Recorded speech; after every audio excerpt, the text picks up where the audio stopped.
but I make sure that I'm sitting next to him so he doesn't, you know.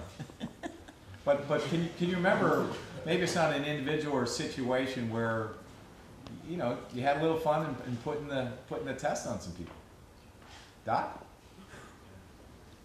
I can't think of any specific interview, but I can think of interviews that had similar aspects of them. And I know that Jim talked about his interview and how he disagreed with me. And it was always interesting to me when I had people disagree with me. And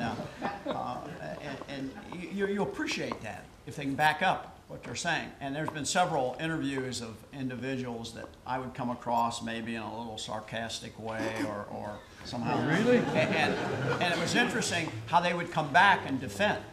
And it's just like Jim indicated. He says, I don't agree with you, Dr. Higgins. Here's why.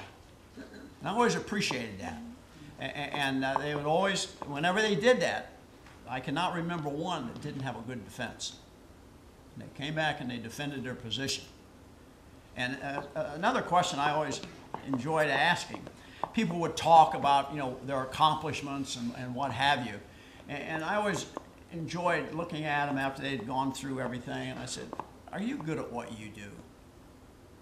And I'll never forget one little young lady that spent time in the military. And if you ever see that TV advertisement where this guy and gal walk out of an academic building on campus and the guy looks at the girl and says, you mean you jumped out of airplanes? Well, MJ had jumped out of airplanes. Now, she's talking about her career in the military. And I looked at MJ and I said, MJ, are you good at what you do? Boy, she looked me square in the eye. She came back. She says, Dr. Higgins, I'm good at what I do. And okay, we'll see. But those are types of similar things that happen in interviews. There was always some interesting discussions after the interviews were done. Whose idea was it to let Andy in? Yeah, Dare wanted you to raise your hand. Thank you. That was on the third try. The first time he came in, he had red hair, beard, big bushy mustache, and a big red beard. And Higgins says, he's out.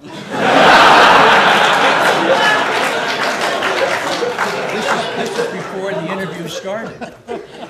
We met with them in a group, introduced ourselves, and set up their schedule for coming in. And Charlie just talked to the group, and he came into the little room where we're waiting for him to come in. And he says, the guy out there in a red beard with a suitcase, he just got off a truck. He's not, he hasn't even changed his clothes. He's got a scraggly red beard. He said, he's out. I said, okay. He came in, sat down, talked for a few minutes, and everybody said, okay, and he got up and left. And I had to come back again. Now, the second time. Yeah, it talked about Dr. Lavery making two mistakes of letting Dr. Higgins teach and giving him tenure. You don't think I haven't heard about his big mistake?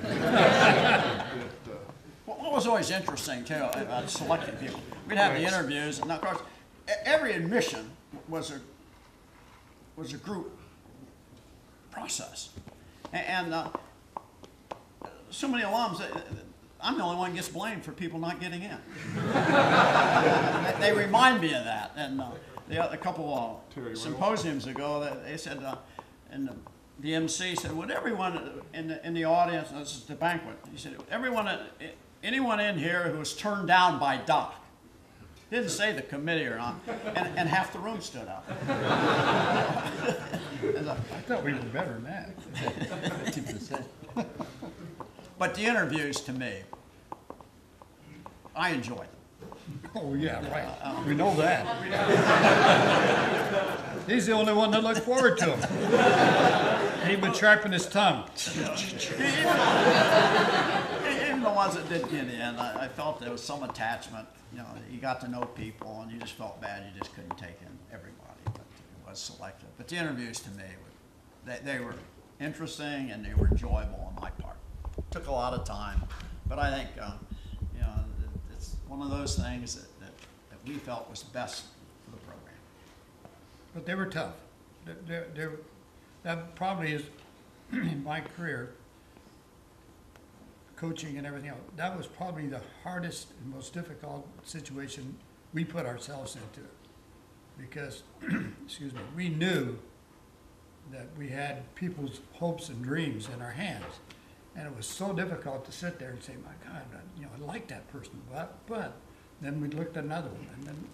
And by the time we would go through, 150, 200 students in the spring quarter, and we'd have, or semester, whatever we were on then, it was agony. It really was. And I know we missed some very, very good people. I know that. But again, we were willing to change and try to adjust. And I think what Jim's doing now and making the adjustments as you go along, I think it's excellent. Again, Jim, I really commend you for being willing to make some adjustments. And we needed adjustments. We all realized that because it was getting too difficult on everybody.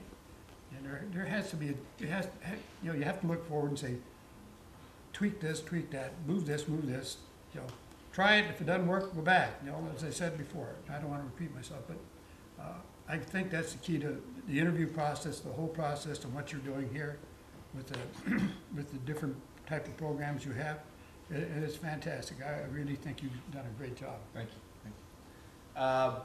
Before we open it up to the audience, this is a question that we started the other night with our 5-year panel. It was on the 10-year panel this morning, and I think this is my favorite question, and the students help put these questions together, but I don't know if you can name your fondest memory. That might be too challenging a question, but if you could share a great memory or a great moment that you look back on as it relates to the program, what's that memory that you'd like to share with our audience today? And we can go in any order. I'm sure there are a lot of them, but if you look back, you guys have been reminiscing last couple of days and catching up on old times, but what's one thought or memory that you'd like to share with the group? I'll tell you mine. Fight night. Fight night was.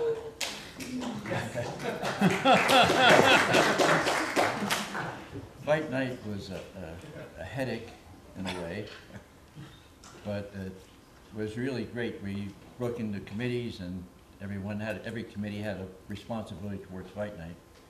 But it was a culmination for me, and I think for the students, the culmination, the big project of the year to put on this fight. It was great. And it became very close for me to be with the students, but on a close personal relationship because we had to work on each individual together. And we had a great time, and I became very good friends with many students that way.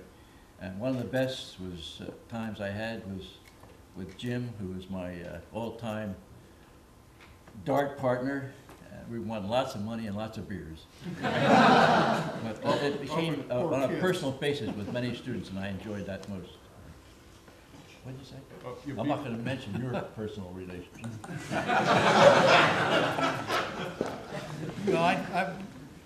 One of the things that I go back and just thinking about, you're in a university situation and you're very, very controlled by the academic life and atmosphere here. And when we made the adjustment to go with the sports administration program, we were very limited with courses.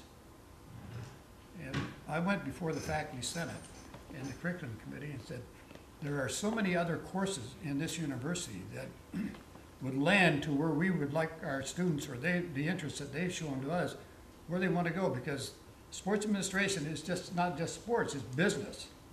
And there's so many courses in the business school, can we take them without all these prerequisites? Because we've already screened these people, they've already got a bachelor's degree, not all in business, they're from all different walks, disciplines.